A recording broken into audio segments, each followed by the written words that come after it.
Está começando mais um programa da série Mãos à Obra. Esta série é composta de 30 programas. Hoje você vai assistir ao programa número 20. Mãos à Obra, o programa da construção.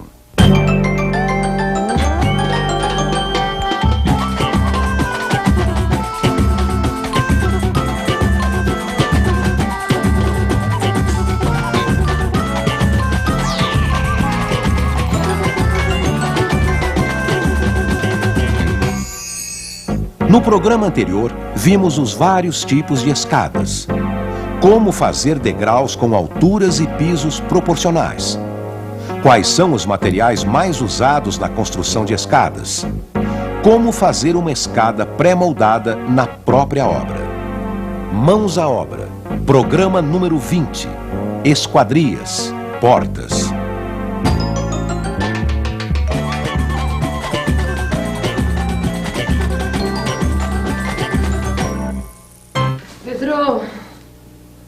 Pedro?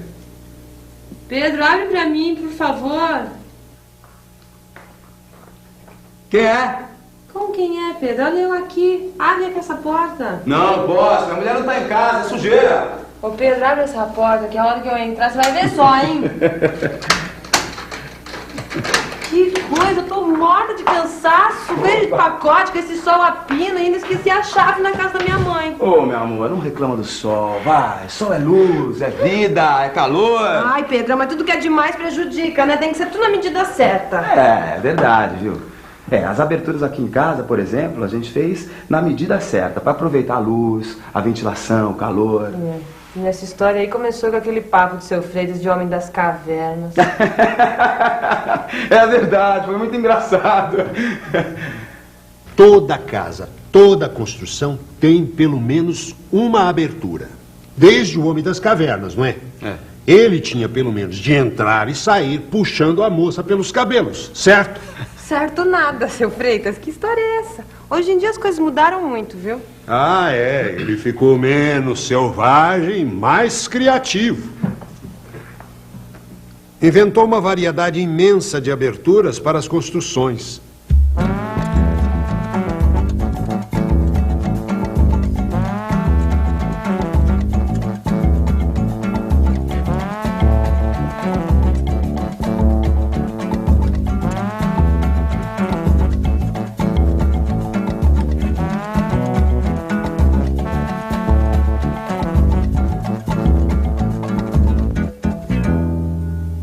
E hoje, nas construções modernas, as aberturas são planejadas para dar o máximo de conforto e proteção para os moradores da casa.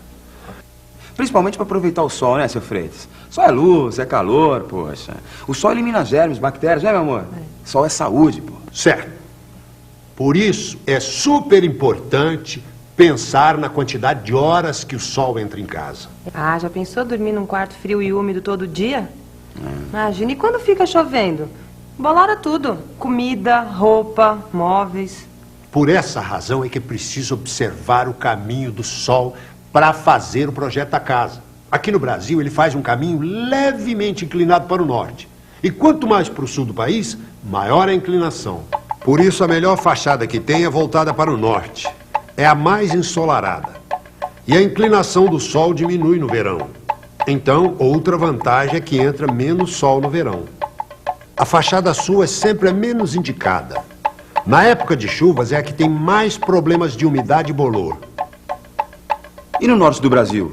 Se a inclinação do sol é pequena, a fachada norte pega pouco sol. Pode-se fazer a fachada para leste, pegando o sol da manhã.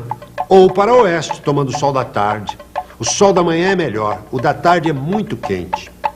Dependendo da região, pode também colocar a fachada em outras direções, mas sempre pensando no caminho do sol para conseguir uma boa insolação. Porque se não entra sol em casa, não tem jeito. Agora, se entra muito sol, aí dá para fazer muita coisa. Dá. Eu posso até fazer uma cortina combinando com o sofá.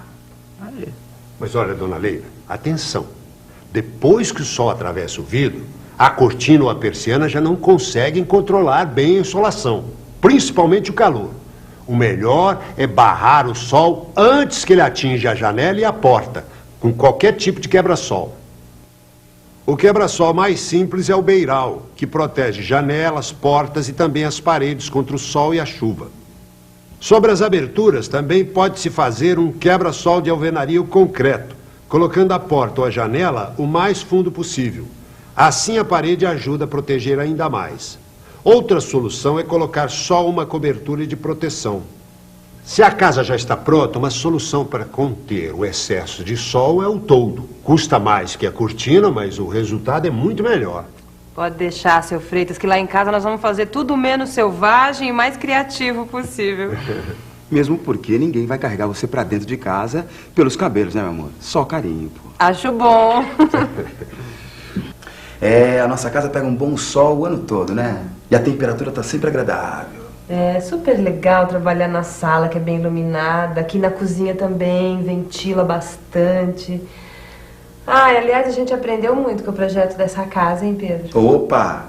E principalmente a usar a natureza a nosso favor, né? Num país como o nosso, cheio de sol, de luz. E tem gente que coloca a janela pequena. Pô, parece que mora no Polo Norte. Nem ventila direito. E isso é muito importante para quem vai construir. Para ter um ambiente bem iluminado, o ideal seria ter uma abertura de 1/6 da área do ambiente. Se você tem um quarto de 3 metros por 4, você tem uma área total de 12 metros quadrados. Então você tem que colocar uma janela de 2 metros quadrados, que é equivalente a 1/6 da área total do quarto. O ideal é comprar a maior janela possível. Existem janelas com elementos fixos. E se esses elementos forem como uma veneziana, que não deixa passar a luz, a superfície de iluminação fica bem menor do que você imaginou. Não pense que você vai comprar uma janela pequenininha, baratinha para economizar não, viu? Porque depois você vai ver o que você vai gastar de energia elétrica pro resto da vida.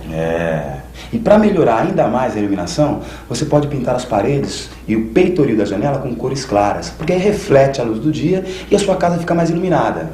De graça. Se você quiser regular a iluminação, é só colocar cortinas nas janelas. E no caso dos quartos, venezianas, que o ambiente fica confortável. Agora, outra coisa importante, meu amor. Na época do projeto, o seu Freitas deixou bem claro a importância das aberturas para a ventilação da casa. Tá lembrada, né? Claro, como se fosse hoje. A ventilação é muito importante para o conforto de vocês, para controlar a temperatura dentro de casa, principalmente na sala e nos quartos. Aqui no Brasil, geralmente é muito quente. Às vezes, é até conveniente criar uma ventilação cruzada, com 2 aberturas em paredes opostas, para formar mesmo uma corrente de ar e ventilar o ambiente.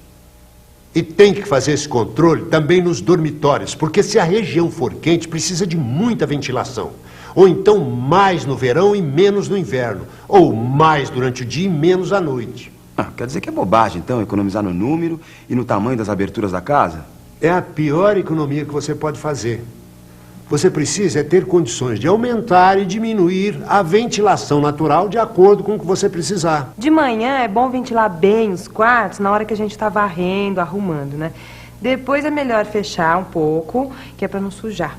E à noite é o suficiente para a gente poder dormir gostoso. Quanta coisa importante, hein? Mas sem isso não dá para pensar onde colocar as aberturas da casa. Nem que tamanho, nem que tipo usar. E mais uma, a visão delas, principalmente das janelas, é claro. A visão de dentro para fora e de fora para dentro. E como é que a gente controla isso, hein? Principalmente nos quartos e no banheiro. Tem muitas maneiras. Veneziana nos quartos, cortina na sala, o vidro fosco no banheiro. E se houver um recuo de 4, 5 metros da janela que dá para a rua, dá para construir um muro alto ou plantar uma cerca viva. Isso me lembra também o problema da segurança. Com as portas é mais fácil. Tem fechaduras, trancas. Mas com as janelas, às vezes as grades são muito feias, estragam a casa. Mas hoje já existem esquadrias em que o espaço do vidro é dividido em partes com largura de até 15 centímetros. Assim, é como se a grade já fizesse parte do caixilho da janela, o que dá mais segurança. Que bom, hein, seu Freitas? Quer dizer, então, que a minha casa pode ser segura e bonita ao mesmo tempo? Menos selvagem e mais criativa, hein? Toda casa tem que já ter janela, porta, onde entra um ar, assim, que a gente se sinta mais ou menos sossegado. Não dá porque, em primeiro lugar, a casa precisa de entrada de ar. entendeu? Não só a entrada como saída também. E a janela é o principal, a janela e a porta é o principal na casa. Bom, eu acho que a porta ela tem que ficar, dependendo do cômodo, ela tem que ficar no meio do cômodo, né?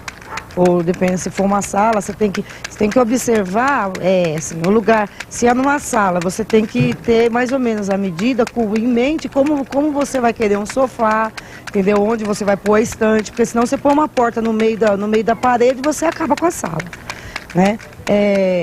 Você tem que fazer a porta que ela abrindo normalmente para o lado da parede. Porque se você abre uma porta do lado errado, a porta fica aberta e fica no meio da sala. Então você perde espaço na frente da porta e atrás da porta. Porque ela fica e ocupa um pouco de espaço. A importância da porta é o aproveitamento do espaço. Então ela tem que ser feita já nas medidas tradicionais, tanto a medida como das formas tradicionais, que são as formas que mais se aproveitam os espaços.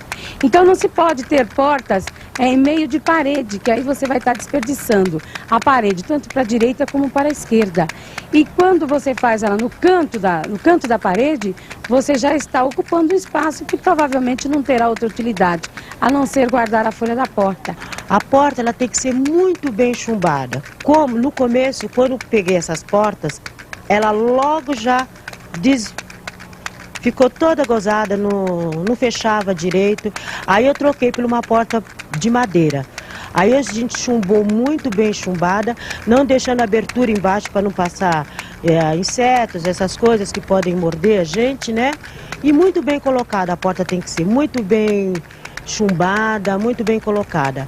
E uma porta boa, né? Eu acho que porta tem que ser boa e bonita, porque é o cartão de visita de uma casa.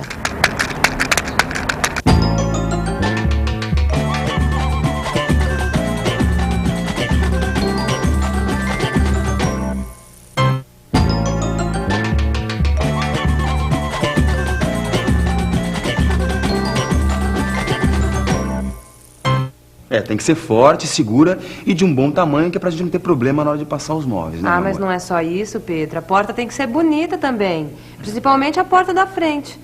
É por lá que as pessoas vão entrar, já pensou? Ah, meu amor, eu sei, mas a gente não pode escolher uma porta só porque ela é bonita. Não dá, entendeu? Uma porta que se vê logo, que é tão fraquinha que qualquer ladrãozinho arrebenta. Ai, Pedro, mas não é isso que eu tô dizendo. Calma, calma. Os dois têm razão. Por isso que eu acho que antes de finalizar o projeto, vocês têm de conhecer os vários tipos de portas e depois escolher. O senhor tem toda a razão, viu, senhor Freitas? Vocês sabem, a porta tem uma parte fixada na parede chamada batente, onde a folha da porta é presa com dobradiças. Existem as portas de correr com trilho inferior e superior, mas para começar, o mais importante é conhecer as portas pelos materiais de que são feitas. E o senhor tem todos os tipos aqui, seu Freitas? Tenho, tanto as de madeira quanto as de metal. As portas de madeira podem ser maciças, almofadadas ou de madeira compensada. As maciças são feitas de peças de madeira de 10 centímetros de largura e 4 centímetros de espessura, encaixadas uma na outra, unidas por uma peça transversal chamada espiga. Em alguns lugares são chamadas de portas mexicanas, ou macho e fêmea. São muito resistentes e duráveis, de grande qualidade. As almofadadas são feitas com peças de madeira trabalhada, as almofadas, presas em um requadro de madeira maciça. Ah, mas essas daí são mais caras, né, seu Freitas? Sem dúvida. O preço pode ser bem alto, dependendo da qualidade das almofadas e da madeira utilizada. São as portas de entrada preferidas da maioria das pessoas. As portas de madeira mais em conta são as compensadas. São portas feitas com um requadro de madeira maciça com 2 placas de madeira compensada.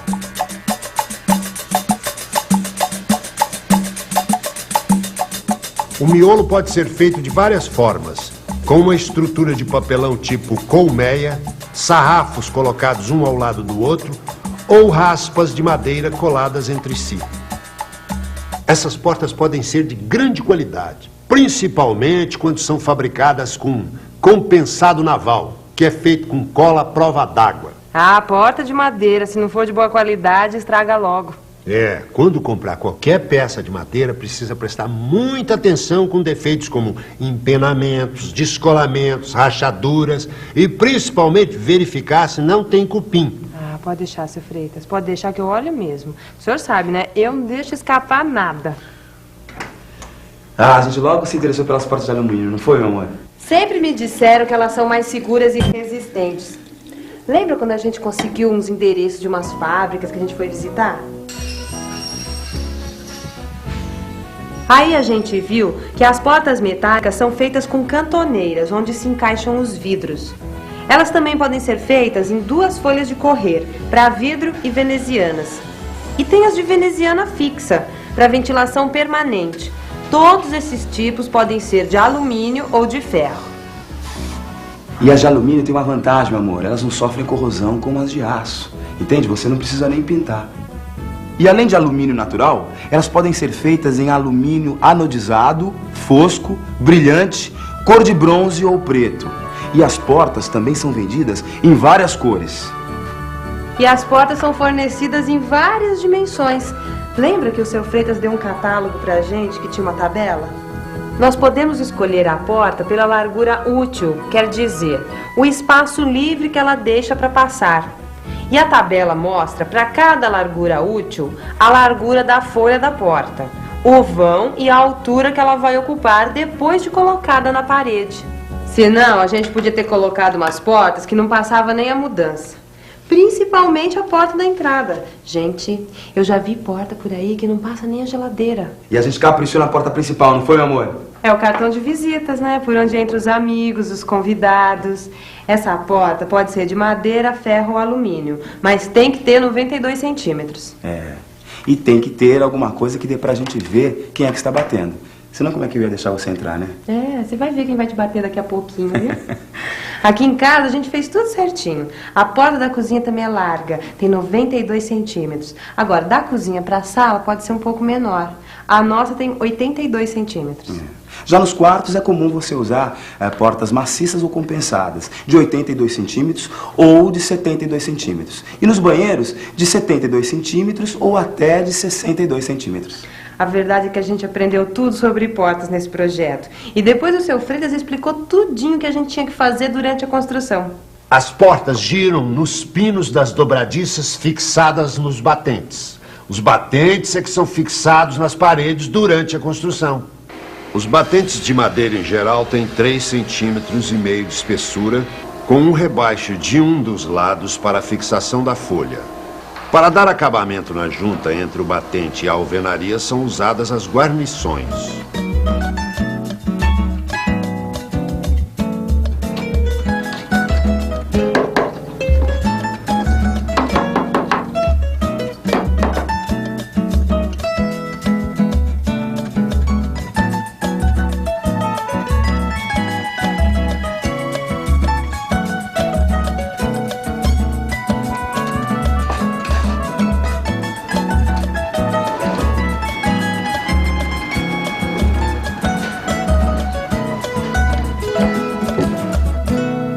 E os de metal funcionam do mesmo jeito, né? Só muda o material.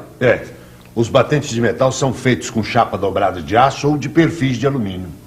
Os detalhes variam de acordo com o fabricante, mas geralmente eles têm um encaixe para a porta e detalhes para o acabamento.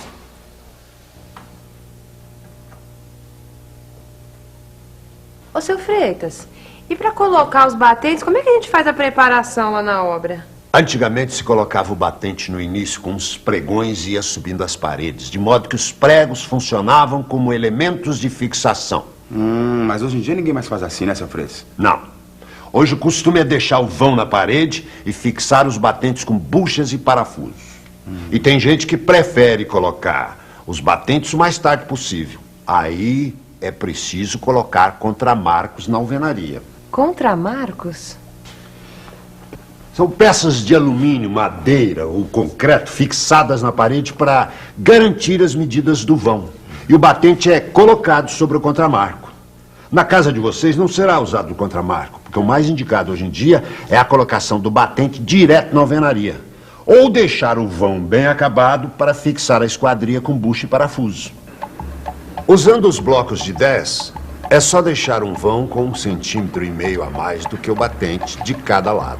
Nesse espaço, depois será aplicada a argamassa de revestimento.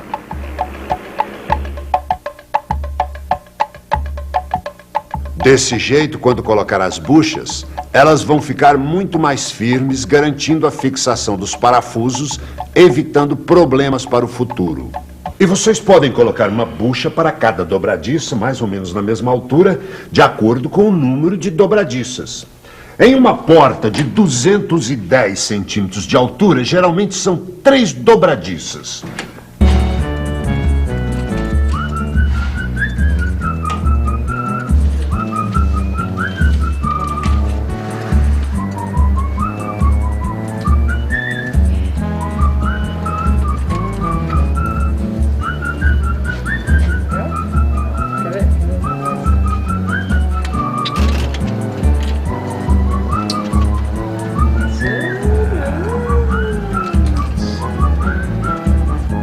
Pedrão, lembra que você falou que nunca mais ia sair de casa? Ah, meu amor, brincadeirinha, né? É, lógico. Então vai na padaria comprar pãozinho pra tomar café? Opa, é pra já. E ó, eu vou levar minha chave, porque assim você não precisa parar o que você tá fazendo pra abrir a porta pra mim, tá bom? No próximo programa a gente vai falar sobre janelas. Fique à vontade, a casa é sua.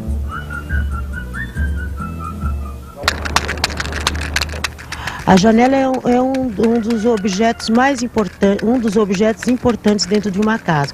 Como eu fiz uma cozinha agora, então eu pensei delicadamente aonde colocar essa janela, para ter bastante raio solar, né? Bastante sol. Então eu fiquei muito satisfeita aonde eu coloquei, porque fica bem